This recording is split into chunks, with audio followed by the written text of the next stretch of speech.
कि श्री किशोरी जी ने एक एक कण अपने हाथ से निर्माण किया है श्री धाम वृंदावन का। वृंदावन का वृक्ष हो, वृंदावन के पक्षी हो, वृंदावन के घाट हो, वृंदावन में निवास करने वाले ब्रजवासी हो, सब किशोरी जी के। इसलिए ठाकुर जी को बहुत प्रिय लगता है। और वृंदावन रस चर्चा तो अलग से हम करते हैं, कभी कभी 3 दिन की, 4 दिन की। उसमें हितरवंश महाप्रभु, श्री हरिराम व्यास सबके भाव कहते हैं कैसा है वृंदावन। वर्णन का विषय नहीं है वृंदावन, अनुभव का विषय है। देखने का विषय नहीं है, वर्णन का विषय नहीं है, भ्रमण का विषय नहीं है, अनुभव का विषय। वो तो अनुभव से ही जाना जा सकता है वृंदावन को। ठाकुर जी वृंदावन आए, वृंदावन आकर के सबसे पहले ठाकुर जी ने अघासुर नाम के एक दैत्य का वध किया, जो कि एक सर्प के रूप में आया था। सब ग्वाल बालों को लेकर के ठाकुर जी वन भोज के लिए गए थे। सर्प इतना बड़ा मुख खोल करके बैठा था कि ऐसा लगा मानो जैसे कोई गुफा है। मधुमंगल, श्रीदामा, तन सुखा, मन सुखा, धन सुखा, सब ठाकुर जी के सखा। सबने कही लाला बहुत जोर की गुफा है, आज तो जई में चलेंगे भीतर। ठाकुर जी बोले गुफा नहीं लग रही हमको, तो कुछ और लग रहा है। जैसे ही ग्वाल बाल भीतर गए, अरे लाला ये तो बड़ी गुदगुदी गुफा है, उसकी जीभ थी।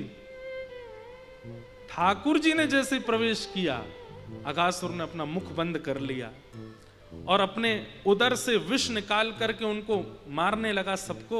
सब मूर्छित हो गए। ठाकुर जी तुरंत उसके कंठ में गए, अपने शरीर को इतना विशाल किया, बीच में से उसका विध्वंस कर दिया और सब ग्वाल बालों की रक्षा हुई। पर सब मूर्छित हो गए थे। अपनी दिव्य दृष्टि से ठाकुर जी ने सबको जीवित कर दिया। परंतु ये बात कि लाला ने आज एक सांप मारो, ये बात सब ब्रजवासियों ने 1 साल बाद बताई अपने घर में। मतलब आज की घटी घटना 1 साल बाद बता रहे हैं। क्यों? तो कहते हैं ब्रह्मा जी ग्वाल बालों का हरण कर ले गए थे। बड़ी अच्छी कथा है कि विभ्रद वेणुम जठर पटयो श्रांग वेत्रे चकच्छे वामे पाणे मृषण कवलम तत्फलम लांगुलीषु तिष्ठन् मध्ये स्वपन सुहितो हासयन् निर्मभिस्वे स्वर्गे लोके मिषति विभुजे यज्ञ भूत बालके। ध्यान से सुनिएगा। ठाकुर जी वन भोज कर रहे हैं, पिकनिक कर रहे हैं। कभी नहीं मृषण कवलम तत्फलम लांगुलीषु। ठाकुर जी अपनी उंगलियों के मध्य में अलग अलग भिन्न भिन्न अचार रखते हैं। एक में आम का अचार, इसमें नींबू का अचार, यहाँ टेटी का अचार, मिर्च का अचार, और अपने बीच के हस्तकमल के भाग में ठाकुर जी चटनी रखते हैं और एक हाथ में रोटी का कवल लेते हैं। एक बार पाते हैं, फिर एक अचार चाटते हैं, फिर पाते हैं, फिर कोई सखा से कहते हैं अरे तू कौन सी सब्जी बना के लाया? बोले बैगन की है, मुझको खवा। उसके हाथ से खाते हैं, फिर अपनी रोटी खाते हैं, फिर कोई चटनी चाटते हैं। तू कौन सी सब्जी लेके आया? कौन सी कढ़ी लेके आया? तू पवा। कभी कभी सेवा में बहुत व्यवस्थित थाली नहीं लगानी होती। कभी कभी ऐसा भाव रखो आज ठाकुर जी वन भोज करेंगे, तो वन भोज में कैसे? एक बड़ा रोटला, उसी के बीच में चटनी, एक तरफ सब्जी, एक तरफ दाल, रोटी के ऊपर ही। कभी कभी ठाकुर जी को वन भोज के भाव से ऐसे भोग लगाओ। ठाकुर जी पा रहे हैं प्रेम से। प्रसिद्ध कथा है कि मधुमंगल छुप करके कड़ी पी गया था। बासी कड़ी थी, खट्टी कड़ी थी, लेकिन सब ग्वालान ने ठाकुर जी से जाके कही लाला बड़ो चतुर है मधुमंगल। बोले क्यों? कड़ी बना के लायो, कोई और खा नहीं ले, हमारे चुपचाप खा रहा हूं एकांत में बैठ के। ठाकुर जी बोले दारी के बताऊं अभी। दौड़ के गए, अरे मधुमंगल। मधुमंगल मुंह से लगाए पूरा घड़ा पी रहा था कड़ी का, और जल्दी जल्दी पी रहा था कि कहीं बच नहीं जाए, ठाकुर जी पाएंगे तो खट्टा कड़ी है उनको लगेगा। लेकिन लाला माने ना है, जबरदस्ती मांग ले, या हमारे जल्दी जल्दी पी रहे थे। इतने में ठाकुर जी पहुंच गए, मधुमंगल क्या कर रहे है? मधुमंगल ने जैसे ही मुख से हटाई, कछु ना लाला। अच्छा, हम ते कड़ी छुपा के खा रहे है ना है लाला, बात वो ना है, 3 दिन आते घर में कछु बनो ना है, एक एक कड़ी पा रहे हैं सबरे घर के। अब तू तो राजा को लाला, तेरे घर तो रोज नए नए पकवान बने, हम तो लाला गरीब हैं। 3 दिन पहले की कड़ी धरी, बासी है गई, दुर्गंध आ रही वहां में ते, खट्टी है गई, तू खावेगो तो तू को कर्कश लगेगी, या हमारे एकांत में खा रो। और तू माने ना है, सामने बैठतो तो जरूर खातो, या हमारे एकांत में खा रो। ठाकुर जी बोले, बिना चाखे कैसे जानू कि खट्टी है? तेरे कहवे ते थोड़ी मानूंगा मैं तो चाखूंगा। मधुमंगल बोलो, अब तो लाला में सबरी पा गए हो, या मैं तो बच्ची ना है। ठाकुर जी बोले, हिलियो मत इतकुआ। और ठाकुर जी ने उस ऐसे थोड़ी पकड़ी और अपने समीप लेकर के बोले, तेरी नाक पे, होठ के ऊपर और यहाँ पे थोड़े थोड़े कड़ी के कण लगे, मैं इनको चाट लूं? नहीं नहीं लाला, नहीं। इतने तो ठाकुर जी ने पकड़ के जीभ निकाल के चाट गए। नाक पे, होठ के ऊपर, गाल पे जो जो कड़ी के थोड़े भाव मिले, ठाकुर जी चाट गए। मधुमंगल के नेत्र सजल हो गए, आंसू गिरने लगे। लाला, तू इतनो प्रेम मत करे कर हमते, हम ब्रजवासी, हमें तो गोबर की सुगंधी आती रे, हम कछु भी पहन लें, कछु भी खा लें, ना उठवे को ढंग ना बैठवे को ढंग, हम तो ऐसे ही बावड़े से। और तू इतनो प्रेम देवे हमें, हमें ऐसा लगे हम जन कौन है। ठाकुर जी बोले, ये भेद बता के तुम मुझको अलग काहे को कह रहे हो? अरे मैं हूं ब्रजवासी हूं, मैं हूं तेरे जैसा हूं। और भैया कड़ी ने खट्टी तो हती, लेकिन तेरे मुख लग जावे तो मीठी सी लग रही मुझे तो, बहुत अच्छी। मधुमंगल ने ठाकुर जी को हृदय से लगा ली, बोले, लाला तू बहुत प्रेमी है। अब यहां ये लीला चल रही है, लेकिन आकाश से समस्त लीला देख रहे देवता कुछ तो हंस रहे हैं, कुछ भावुक हो रहे हैं, लेकिन ब्रह्मा जी चिंतित हो रहे हैं। ये परमात्मा है, ये सच में भगवान है। सहस्त्र शीर्षा पुरुषः सहस्त्राक्षा कह करके जिनको निवेदन किया जाता है, ये वही है। खंबायु अग्निम शलिलम महिम च ज्योतिम से सत्वान दृशो द्रुमादीन कह करके जिनको पूरे विश्व में देखने की भाव कही जाती है, ये वही है। जिनके सामने बैठने से पहले अपरस की भावना रखनी पड़ती है, और अपरस में आया हुआ व्यक्ति भी इनको स्पर्श करने से पहले अपवित्र पवित्रो वा सर्वावस्थांगतो पिवा स्मरेत पुंडरीकाक्षम सबाई आभ्यंतर सूचि कह करके स्पर्श करता है। इतनी शुद्धता पवित्रता का ध्यान रखना पड़ता है, तब इनके स्पर्श के अधिकार मिलता है। और ये ब्रजवासियों के मुख से मुख लगा के उनकी कड़ी चाट रहे हैं, ये परमात्मा है। ये प्रसंग जब मैं सोचता हूं ना, तो मेरे मन में आती है, जब ब्रह्मा की मति घूम सकती है तो मानवों की क्यों नहीं घूमेगी। कई बार लोग बोल देते ना, ठाकुर जी ने रास किया, ये रास कोई भगवान करते हैं? ठाकुर जी ने चोरी करी, चोरी कोई परमात्मा करता है? आजकल बड़े बड़े इन्फ्लुएंसर भी हैं, वो भी बोलते हैं गोपाल जी की सेवा करते हैं, गोपाल जी को यूं करते हैं। अरे वो परमात्मा, उसको झुनझुना दिखाते हैं, उसके सामने ऐसा करते हैं लोग वृंदावन जाने वाले। आपकी गलती नहीं है, हमारा निर्माण करने वाले ब्रह्मा की भी मति घूमी थी, तो हमारी घूम जाए तो कोई बड़ी बात नहीं है। ठाकुर जी की लीला में संशय उत्पन्न होना ही सामान्य बात है, ब्रह्मा को भी हुआ। लेकिन प्रेम लक्षणा भक्ति यदि चित्त में है तो संशय नहीं होगा, स्वीकार होगा। भक्ति का केवल आवरण है, ज्ञान का केवल आवरण है, तो संशय उत्पन्न होगा। लेकिन प्रेम लक्षणा भक्ति यदि पूर्ण रूप से चित्त में विद्यमान होगी तो संशय नहीं, स्वीकार होगा। जो कर दें ठाकुर जी, हमारे हितरवंश महाप्रभु कहते हैं, जोई जोई प्यारो करे सोई मोहे भावे, जोई जोई प्यारो करे सोई मोहे भावे। जोई सोई सोई करे प्यारे, भावे मोहि जोई सोई सोई करे प्यारे। हित चतुराशी जी का सबसे पहला पद श्री हितरवंश महाप्रभु कहते हैं, श्री राधा वल्लभ लाल जी को प्रकट किया। वो कहते हैं जोई जोई प्यारो करे सोई मोय भावे।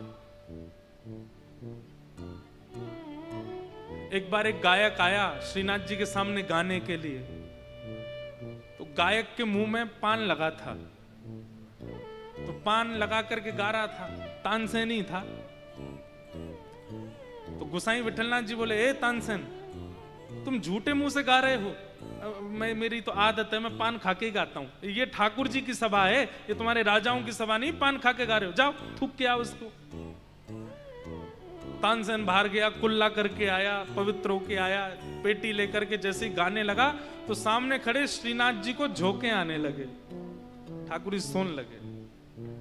गोसाई जी ने तुरंत पर्दा किया, भीतर गए, जय जय इतनो आलस आ रहा हो कि सो रहे हो?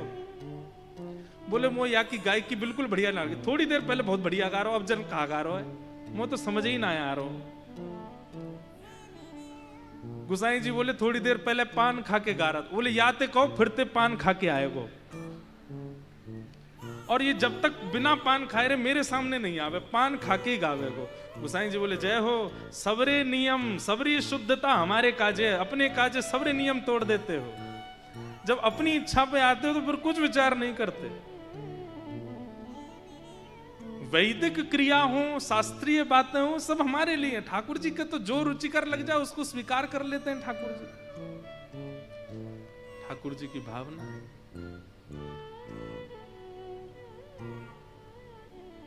जोई जोई प्यारो करे सोई मोहे भावे, जोई जोई प्यारो करे सोई मोई भावे, भावे मोहे सोई जोई जोई करे प्यारे, भावे मोहि सोई जोई जोई करे। सबसे पहले तो भक्ति, प्रेम लक्षणा भक्ति का यही सबसे पहला लक्षण है, स्वीकार। और जहां स्वीकारीकरण नहीं है वहां प्रेम नहीं हो सकता। अपने प्रियतम की हर स्थिति स्वीकार है, उसका उठना बैठना बोलना चलना फिरना, वही तो प्रेम होता है जहां सब स्वीकार है। जहां कहीं भी ठाकुर जी की एक लीला या एक स्थिति या एक बात पर आपके चित्त में अस्वीकारीकरण आता है और तर्क आता है, वहां प्रेम लक्षणा भक्ति नहीं आ सकती। प्रेम लक्षणा वृंदावन वाली भक्ति वो तो वहीं आती है जहां सब स्वीकार है। जो कर दें ठाकुर जी हमको सब स्वीकार है। अब बात तो हमारे अंदर बहुत आती है, हम ज्यादा विस्तार में चले जाते हैं, आज वैसे भी बहुत विलंब हुआ है। ब्रह्मा जी को मोह हो गया, उन्होंने कहा कि ये परमात्मा नहीं है, ठाकुर जी के ग्वाल बालों का हरण करके ले गए। ठाकुर जी ने ग्वाल बालों का रूप धारण किया। 1 साल तक ठाकुर जी ही ग्वाल बाल बन के घूमते रहे। 1 साल बाद ब्रह्मा जी को लगा कि ग्वाल बालों के बिना श्री कृष्ण रो रहे होंगे, मैं देखूं। जैसे ही आकर के देखा तो जितने ग्वाल बाल ब्रह्मलोक में सब पृथ्वी पर भी थे।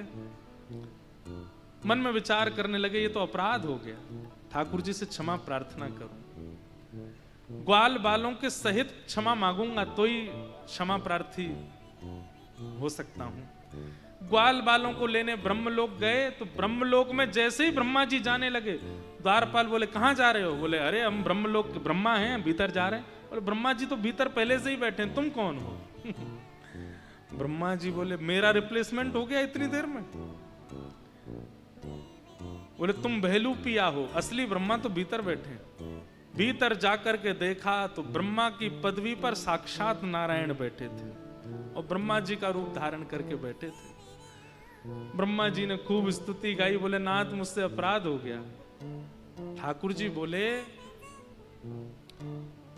ज्ञान के मार्ग में अपराध होता है, वैराग्य के मार्ग में अपराध होता है, विरक्ति के मार्ग में अपराध होता है, प्रेम के मार्ग में अपराध नहीं होता।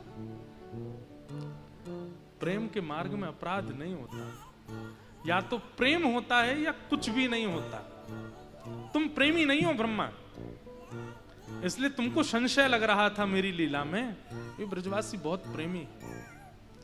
ब्रह्मा जी ने बहुत सुंदर स्तुति गाई और उस स्तुति से खूब रिझाने का प्रयास किया, पर ठाकुर जी नहीं माने, ब्रह्मा जी से नहीं रीझे।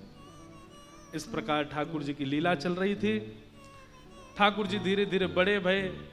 एक दिन रोन लगे। मैया बोली काई को रोवे लाला? मैया अब मैं बड़ो है गो, अब मैं गैया चराऊंगो।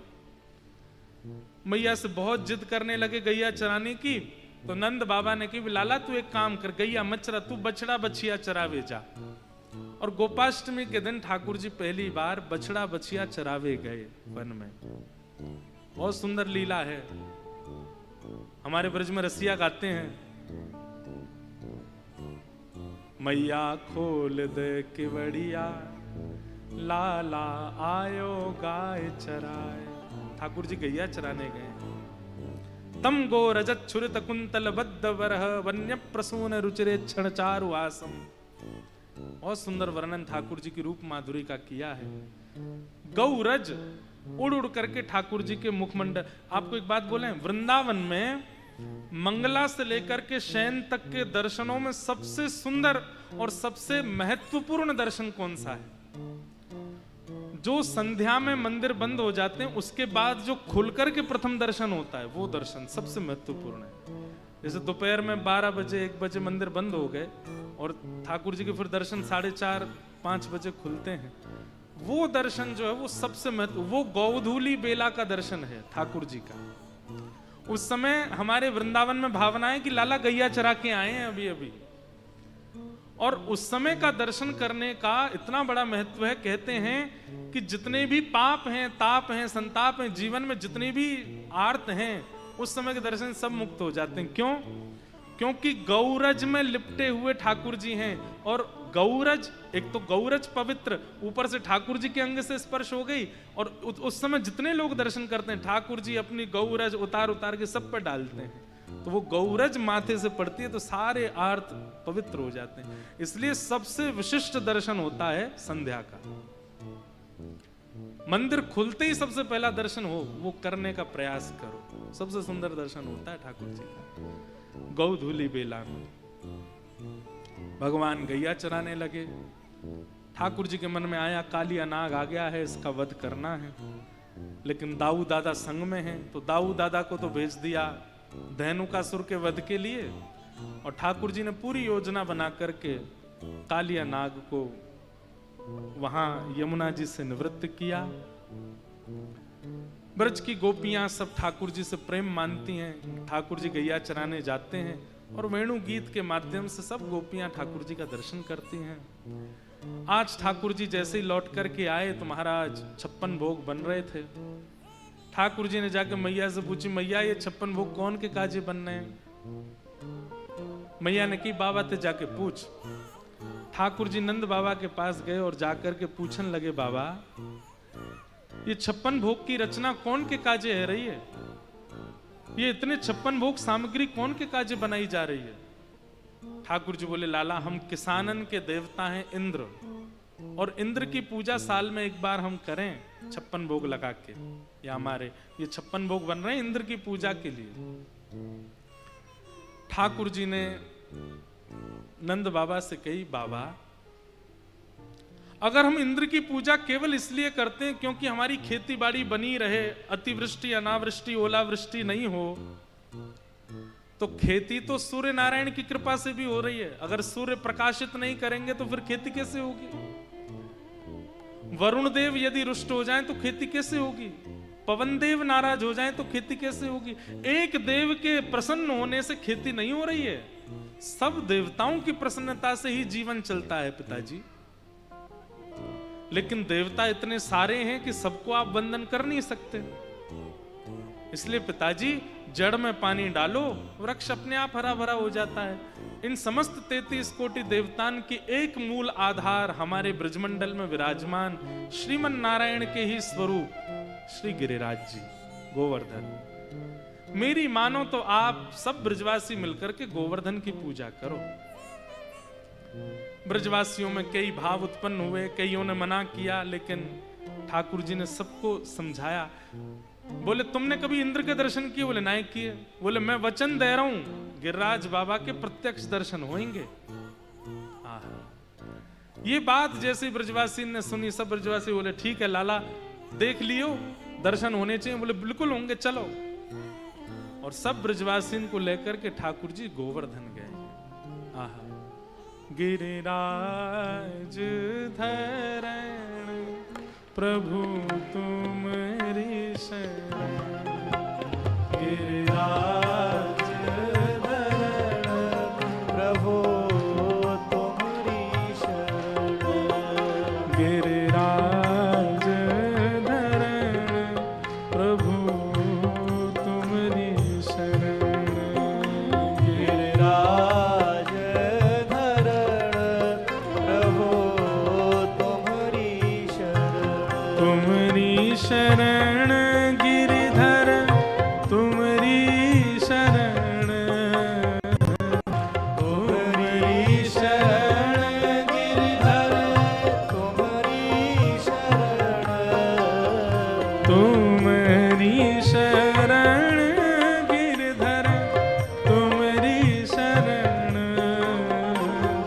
तुम्हारी शरण गिरिधर तुम्हारी शरण, गिरिराज धरण प्रभु तुम्हारी शरण, गिरिराज धरण प्रभु तुम्हारी शरण, ओ रखो लाज हमारी प्रभु गोवर्धन,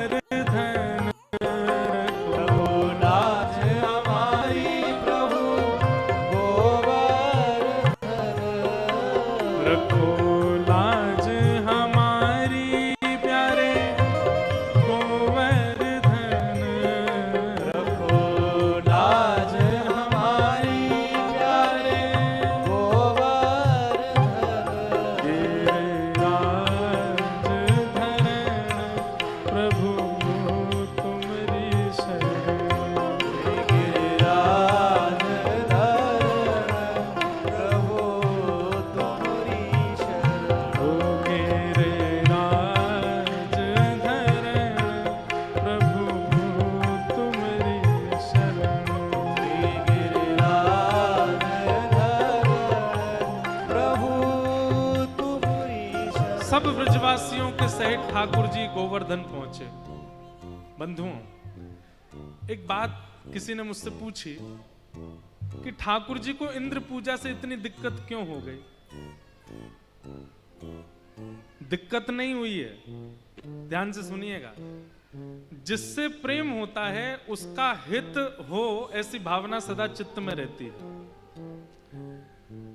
ब्रजवासी उस देव को पूजन कर रहे हैं जो देव भाग्य नहीं बदल सकता, जिसमें भाग्य बदलने की सामर्थ्य नहीं है। और ब्रजवासियों की पूजा करने से वो देवता अपनी पदवी का और ज्यादा अहंकार उसके चित्त में आता जा रहा है। और जिसके अंदर अहंकार आवे, जिसमें भाग्य बदलने की सामर्थ्य ना हो, ऐसे देव को वंदन करने की आज्ञा नहीं है।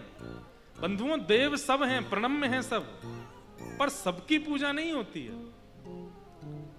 इसलिए हमारे शास्त्रों में पंचदेव पूजन की आज्ञा की गई, और उनमें श्री नारायण ही गिरिराज जी हैं, गोवर्धन हैं, उनकी पूजा की आज्ञा की गई है। ये ब्रजवासी जाते हैं, इंद्र की पूजा करते हैं। इंद्र कोई भाग्य नहीं बदलता है, बल्कि और मानी हो जाता है इनके पूजा से। इसलिए ठाकुर जी चाहते हैं कि ऐसे का वंदन हो जिससे भाग्य में परिवर्तन आवे। हम सबके भाग्य निश्चित हैं, पर देव पूजा और इष्ट पूजा से भाग्य में परिवर्तन आता है। इसलिए ठाकुर जी चाहते हैं कि भाई ये लोग सब। अब एक और बात है, हमारे ब्रज को भाव ऐसा है कि ठाकुर जी को तो ये कभी प्रणाम करने वाले हैं नहीं, स्वयं भगवान इनके साथ खड़े हैं, लेकिन ये सब ठाकुर जी को प्रणाम नहीं करेंगे। लेकिन ठाकुर जी को प्रणाम करने की जो इतनी विधि बताई गई शास्त्रों में, वो लागू कैसे होगी? तब ठाकुर जी बोले एक मेरा प्रतिनिधि स्वरूप बनाना पड़ेगा ताकि ये उनको प्रणाम करें, मोह तो प्रणाम करेंगे नहीं। ठाकुर जी खूब कहते मैं जय जय हूं, मोह प्रणाम करो। मधुमंगल सीतामा के दोबारा बोलियो लाला कौन है तू? बोले जय जय हूं मैं। चल बात मत बनावे, जय जय आयो, कौन देव को स्वामी है तू? हम तो ये वंदन ना करेंगे, तू तो हमारो लाला है। इसलिए ठाकुर जी विचार कर रहे हैं कि इन ब्रजवासियों को एक बार प्रणाम करवाना है, और वो मुझे नहीं करेंगे, इसलिए क्या करें? तो एक प्रतिनिधि स्वरूप में श्री गिरिराज वहां लेकर के गए। सब ब्रजवासी बोले लाला तेने तो कही कि गिरिराज बाबा दर्शन देगो, अभी तक तो आयो नहीं। ठाकुर जी बोले परिक्रमा तो लगाओ। परिक्रमा लगाई, मानसी गंगा स्नान कियो, पंचामृत अभिषेक कियो, 56 भोग पधराए, इत्र लगा करके श्रृंगार करके गिरिराज शिला को जैसे ही नेत्र बंद करके सब ब्रजवासी बैठे, इतने में ही नेत्र खोल करके देखा तो 4 भुजा वाले श्री गोवर्धन नाथ प्रकट है गए। बोलो गोवर्धन नाथ की। एक बहुत सुंदर पद है, यह लीला सब करत कन्हाई, यह लीला सब गाओ, सब करत कन्हाई। ताली मत बजाओ, ऐसे ही गाओ। ये पद पता है कौन गा रहे हैं? ये किशोरी जी गा रही हैं, श्री राधा रानी गा रही हैं। राधा रानी ने जैसे ही देखे गिरिराज बाबा प्रकट हो गए तो दूर खड़ी खड़ी किशोरी जी कह रही हैं कैसी लीला है। एक रूप से तो वहां पे देवता बन के बैठे हैं और एक रूप से पुजारी बन के खड़े हैं नीचे। एक रूप सो गिरिधर पूजे, एक रूप सो गिरधर पूजे, एक रूप पुजवाई, एक यह लीला सब करत कन्हाई, यह लीला सब करत कन्हाई। और किशोरी जी के नेत्रों में छोटे छोटे प्रेमाश्रु आ रहे हैं। क्यों? ठाकुर जी बोले अरे गिरिराज बाबा प्रकट है गयो। सब ब्रजवासी दंडवत प्रणाम करने लगे। अरे लाला तेने सांची कही, देख सच में गिरिराज बाबा प्रकट है गो।